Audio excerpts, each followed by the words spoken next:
Assalamualaikum. Welcome to our webinar today, which is brought to you by DKT Pakistan in collaboration with KFW. DKT Pakistan और KFW ने government of Punjab और KP की provincial government के साथ मिलकर 200 धनक clinics establish किए हैं in underserved areas of Punjab and KP। इन क्लिनिक्स का मकसद ये है कि वुमेन हेल्थ प्रोवाइडर्स को एम्पावर किया जाए और बच्चों की पैदाइश और मुनासिब वक्फे के साथ साथ रिप्रोडक्टिव हेल्थ सर्विसेज को फ़रोग़ दी जाए।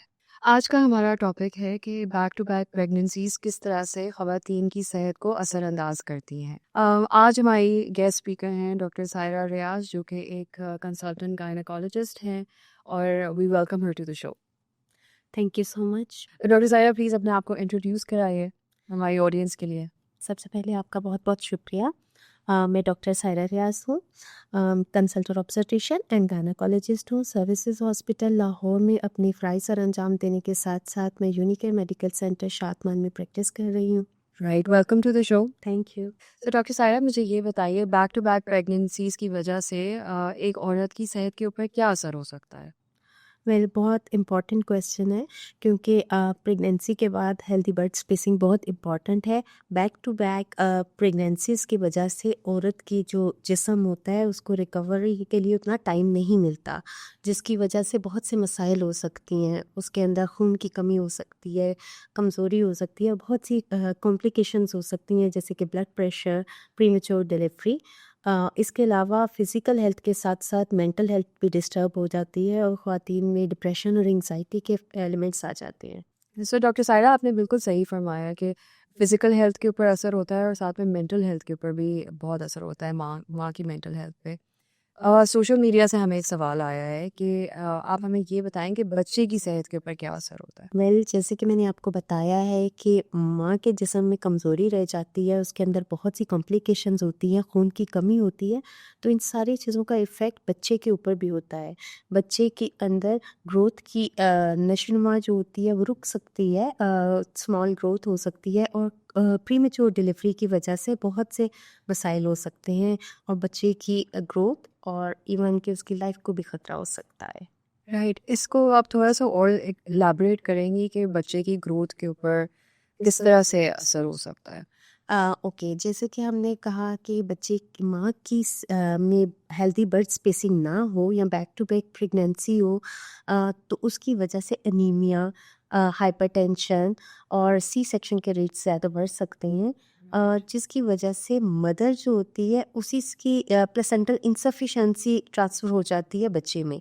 बच्चे को खून की उतनी ज़रूरत होती है, उतना खून उसे मिलता नहीं है, जिसकी वजह से उसकी प्रॉपर ग्रोथ नहीं हो सकती, और जब बच्चे की प्रॉपर ग्रोथ नहीं होगी तो ऑब्वियसली वो उसकी मेंटल रिटार्डेशन के लिए आने वाली लाइफ में उसके लिए बहुत से मसाइल पैदा कर सकती है।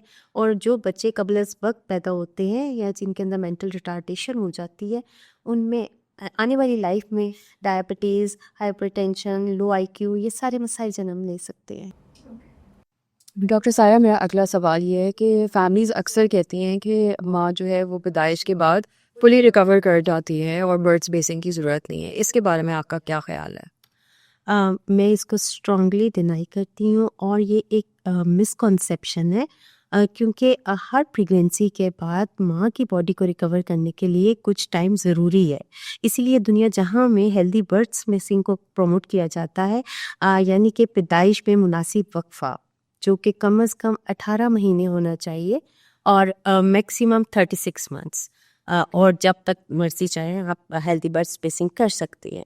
तो इट इज़ स्ट्रांगली कंडेमेबल कि अगर ये कॉन्सेप्शन है कि माँ की बॉडी हर प्रेगनेंसी के बाद फ़ौरन रिकवर हो जाती है, इट टेक्स टाइम। आपके अंदर खून की कमी होती है, जिसको टाइम करने के लिए कम से कम आयरन स्टोर्स रिबिल्ड होने चाहिए, आपकी पिछली परिस्थितियों को कवर करने के लिए कुछ टाइम चाहिए होता है। और ये ना सिर्फ माँ की फिज़िकल, मेंटल हेल्थ, बल्कि उसकी पूरी फैमिली के लिए बहुत इम्पोर्टेंट है। सो ये तो आपने बहुत अच्छी बात कही कि माँ को अपना ख्याल रखना ज़रूरी है ताकि फैमिली हेल्दी रहे। लेकिन हमने देखा है कि हमारी सोसाइटी के अंदर इस चीज़ को बहुत नेगेटिवली लिया जाता है कि बर्थ स्पेसिंग नहीं करते हैं लोग। तो इस कॉन्सेप्ट को किस तरह से चेंज कर सकते हैं? ये एक सोच है जिसको हमने बदलना है। बिल्कुल आपने ठीक कहा है, इसी तरह की सोच है, लेकिन प्रॉपर काउंसलिंग, एजुकेशन और अवेयरनेस के ज़रिए इस सोच को बदला जा सकता है।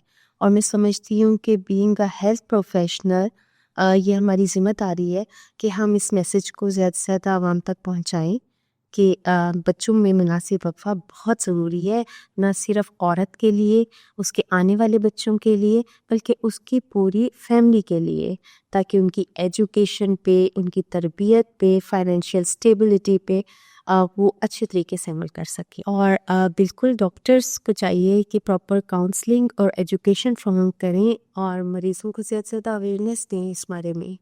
तो ये आपने बिल्कुल सही कहा कि डॉक्टर्स का, नर्सेज, मिडवाइफ्स का ये एक बहुत अहम किरदार है काउंसलिंग करने में।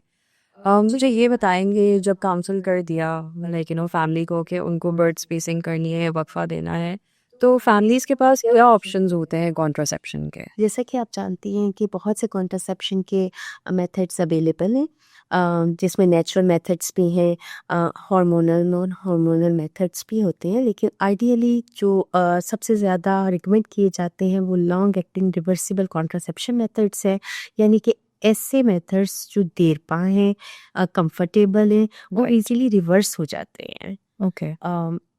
और वो लोग ख़ास तौर पे जो हार्मोनल कंट्रासेप्शन नहीं लेना चाहते, उनके लिए नॉन हार्मोनल्स बहुत से डिवाइसेस मौजूद हैं, और ख़ास तौर पे हीर आईयूडीज़, इंट्रायूट्राइन डिवाइसेस मौजूद हैं जो कि कंफर्टेबल हैं, एक वाइड रेंज में अवेलेबल हैं, देरपा हैं और महफूज कॉन्ट्रासेप्शन प्रोवाइड करते हैं।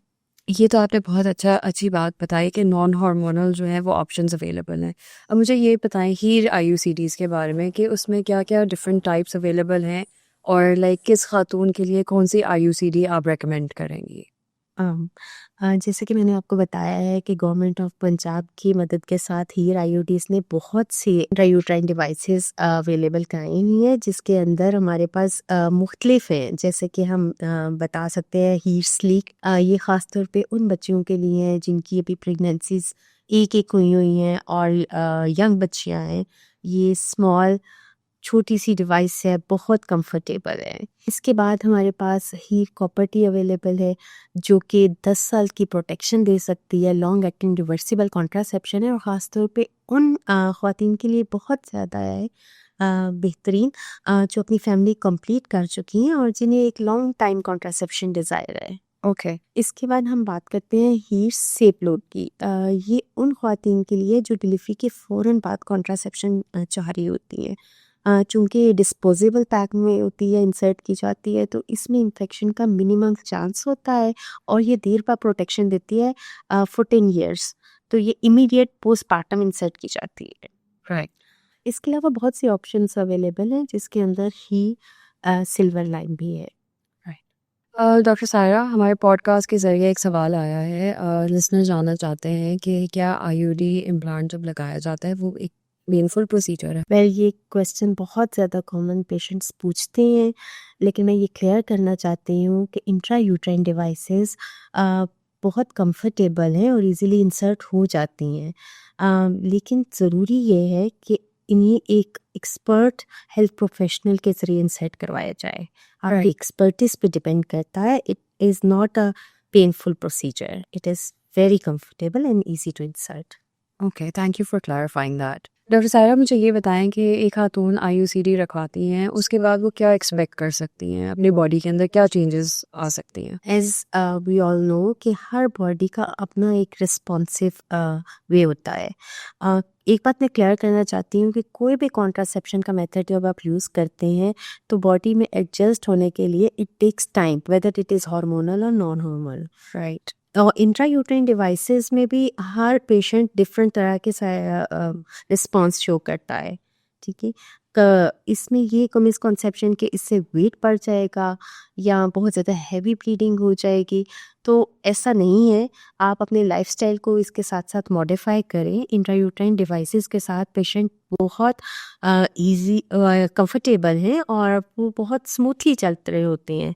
और लाइफस्टाइल मॉडिफिकेशन है, वेट लॉस और या वेट गेन होने का इंट्रायूट्राइन डिवाइस से कोई ख़ास ताल्लुक नहीं है। राइट। यहाँ पे एक और बात भी मैं क्लियर करना चाहती हूँ कि कोई भी कॉन्ट्रासेप्टिव मेथड और ख़ास तौर पे इंट्रायूट्राइन डिवाइसेस यूज़ करने से पहले आप किसी एक्सपर्ट हेल्थ केयर प्रोफेशनल से मशवरा ज़रूर करें और एक अच्छे डॉक्टर या हेल्थ केयर प्रोफेशनल से ही ये इंसर्ट करवाएं।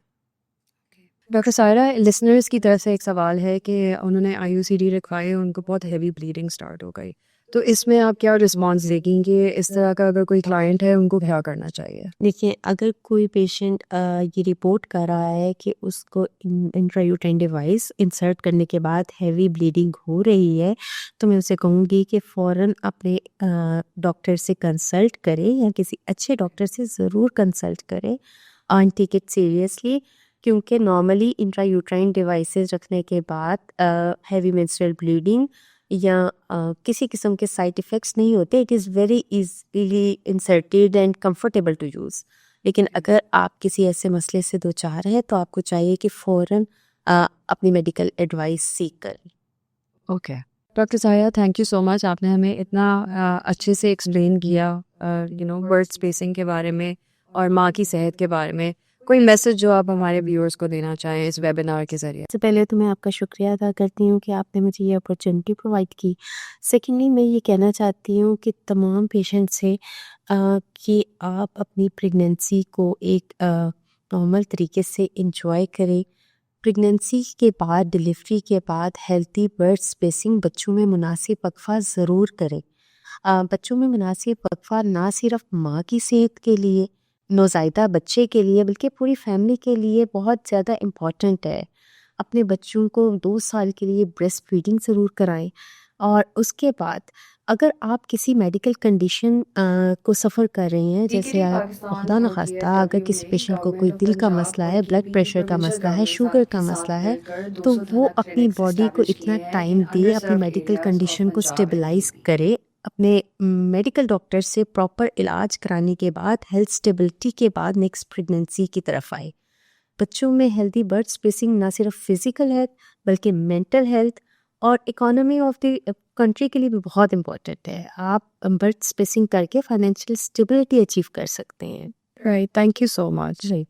सो व्यूअर्स, आज के हमारे इस वेबिनार के ज़रिए आई होप आपको ये मैसेज क्लियरली मिला है कि मुनासिब वक्फ़ा क्यों ज़रूरी है बच्चों की पैदाइश में, और 2 से 3 साल का वक्फ़ा रेकमेंड किया जाता है। खीर IUCD एक बहुत रिलायबल और सेफ़ ऑप्शन है for birth spacing as a contraceptive. DKT Pakistan के प्रोडक्ट्स तमाम अच्छे और क्वालिफाइड डॉक्टर्स के पास दस्तयाब हैं। एक दफ़ा आपको दोबारा रिमाइंड करा दूं कि ये वेबिनार जो है DKT Pakistan in collaboration with KFW present किया गया है, ताकि अवाम तक सेहत की ऑथेंटिक सहूलियात फराहम की जा सके। Thank you for joining us.